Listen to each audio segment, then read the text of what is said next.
Kamusta mga kapatid? Sa araw na ito ay mapapanood ninyo ang balita tungkol sa hindi pa naisasauli na 10.14 billion unliquidated cash advance ng mga alipores ni Pinoy na hinahanap ni Congressman Rodante Marcoleta sa 3rd regular session ng Kongreso. At kung bago ka pa lang sa akin channel ay huwag kalimutang i-click ang like at subscribe button, pati na rin ang notification bell para updated ka sa aking mga latest videos. Selective attention is the process of focusing on a particular object in the environment for a certain period of time. It allows us to skip other details that we do not want and concentrate on those that excite us. In life, we selectively focus on things that matter for a time, letting off those that should be shelved for the time being. Mr. Speaker, whatever happened to the findings in the 228-page 2013 audit report of the Commission on Audit submitted to Congress in the same year? The 10.1 billion peso unliquidated cash advances were reported and widely circulated by several newspapers in November 2014. The said COA audit report disclosed that 5 top executives of the Aquino administration failed to liquidate their cash advances, namely former Secretary Mar Rojas of the DILG, 1.1 billion pesos. Former Secretary Boltar Gasmin of the DND, 685.6 million pesos. Former Secretary Laila De Lima of the DOJ, 617.4 million pesos. Former Secretary Dinky Soliman of the DSWD, 452.5 million pesos. And former Secretary Proceso Alcala of the DA, 354.5 million pesos. This was so alarming that one of our colleagues, who was also then an incumbent member of the 16th Congress, the Honorable Roman Romulo, filed House Bill 1287. Said bill sought to make infraction prima facie proof of embezzlement. In the said news report, Congressman Romulo was even quoted to have said, and I quote, "Under the revised penal code, if a public officer had been advanced cash and failed to account for the money, it is presumed that the money had been pocketed and put to personal use. The legal presumption is as clear as day." The proposed bill further advocated that the failure to settle the cash advance will be sufficient evidence that the receiving party pocketed the money, which could be the basis for the Ombudsman to initiate a criminal action for malversation of public funds. There was also a finding in 2013 COA annual audit report, Mr. Speaker, that the PhilHealth Board, which then included now Senator Risa Ontiveros, granted 1.76 billion peso illegal bonuses to the officers and employees of said agency, despite the issuance of previous notices of disallowance and despite COA's repeated decisions sustaining those actions. The COA also affirmed that the board resolution granting said bonuses were not submitted to the Office of the President through the DBM for approval, as required under Section 6 of Presidential Decree number 1597. In 2014, I recall that based on the 2014 COA annual audit report, COA revealed that the media, it was revealed to the media that the DILG has yet to account for more than 7 billion pesos worth of funds transferred for various projects implemented under the term of then Secretary Mar Rojas. Also, we need to find out what happened to the initial findings of COA that 625 million funds were released to senior citizens with double entries. It was also mentioned in the 2013 or 2015 COA audit report that another cash advance related to APEC meeting amounting to 1 billion pesos remain unliquidated to this day by the DILG. And so, what happened to these findings in 2013, 2014, and 2015, Mr. Speaker? Why were these anomalies not subjected to Senate investigations and teleserye? And why did not the mainstream media relentlessly report this, like what they do so flamboyantly today? And why this selective attention, if not selective memory? The answer is very obvious, Madam Speaker. The COA findings I mentioned earlier were still far away from the next election at the time they were reported for the people to notice. Enterprising politicians know only too well that they will not earn any point in doing so. Unlike today, Madam Speaker, the elections are but 7 days or 7 months away, and the prospective candidates find no better time to politicize them. Make louder noise about them and be heard. Unfortunately, Madam Speaker, we're still in the middle of the pandemic, where a well-coordinated, cohesive, and a collective will, with the full support of a united citizenry, is the only chance for us to survive and defeat these national scourge with the grace of God.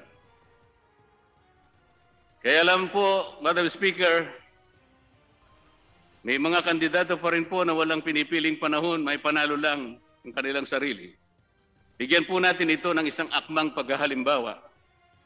Nasa kasagsagan at kasalukuyang nasusunog ang malaking bahagi ng isang komunidad. Kasabay ng sunog ay ang balita na overpriced pala ang pagkakabili ng mga truck na pamatay sunog. Ipinatawag ni Candidate A ang pinuno ng mga bumbero upang ituloy ang investigasyon, kumalat man ang apoy at matupok ang maraming mga kabahayan. Bakit po? Dahil ito ay tiyak na makasisira sa reputasyon ni Candidate B na kaibigan ng supplier ng fire trucks na kalaban niya sa eleksyon at pambato ng administrasyon. The 2020 Annual Audit Report is the case in point. Released sometime in June this year, it covered several departments, DILG, DSWD, DepEd, DA, DOTR, DOH, and a score of others more, Madam Speaker. But why was the media blitz focused only on the DOH? First, because the COA arbitrarily trumpeted that the 67.3 billion pesos spent by the DOH in battling the pandemic was allegedly attended by deficiencies.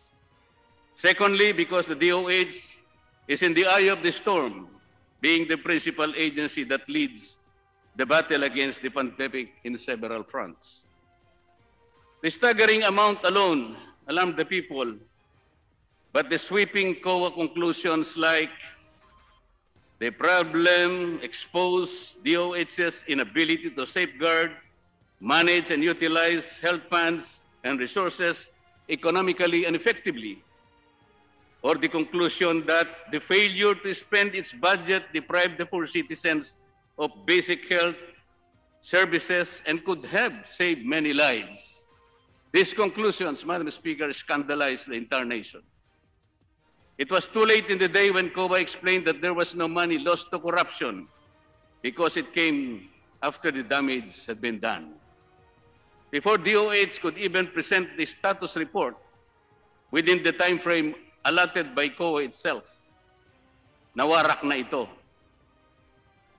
And the political wannabes hastily seized the opportunity to join the election bandwagon to grandstand and to look so righteous.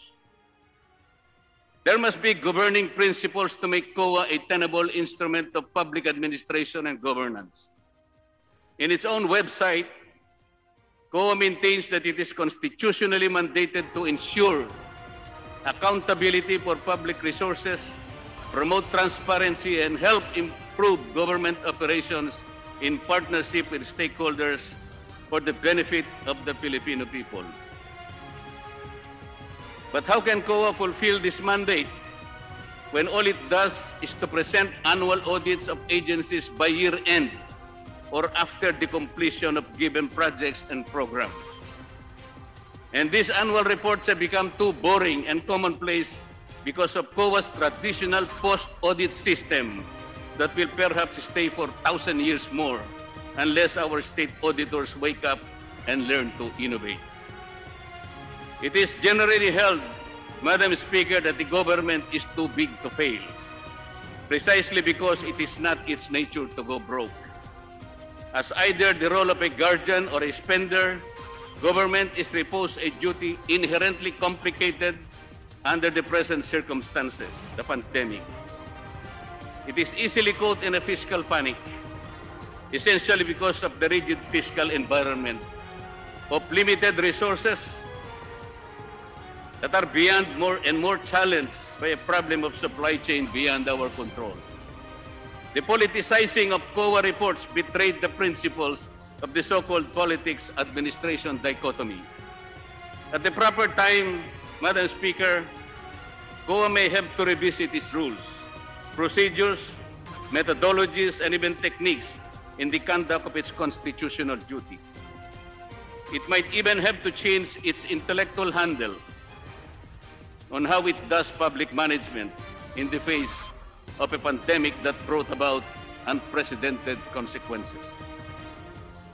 It is only unfortunate that while we generally lay credence to the audits on one hand, it seems that COA has easily lent itself to pointing finger on the other hand.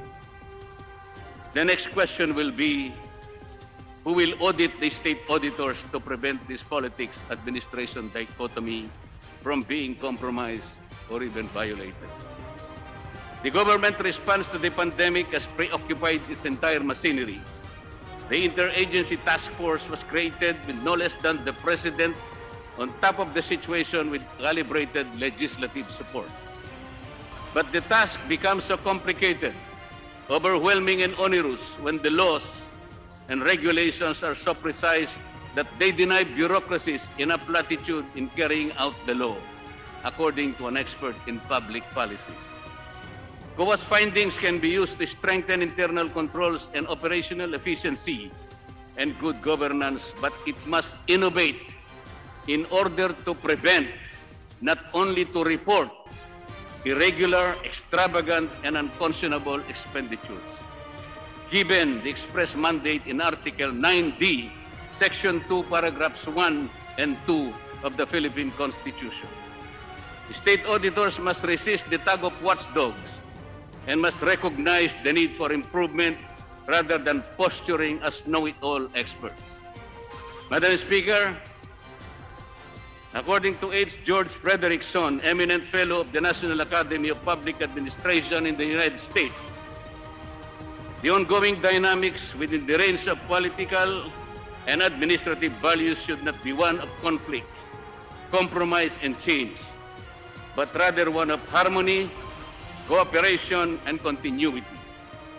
Sometimes, departments are best enabled when certain procedural constraints that agencies are supposed to rigidly observe are liberalized when conditions so warranted.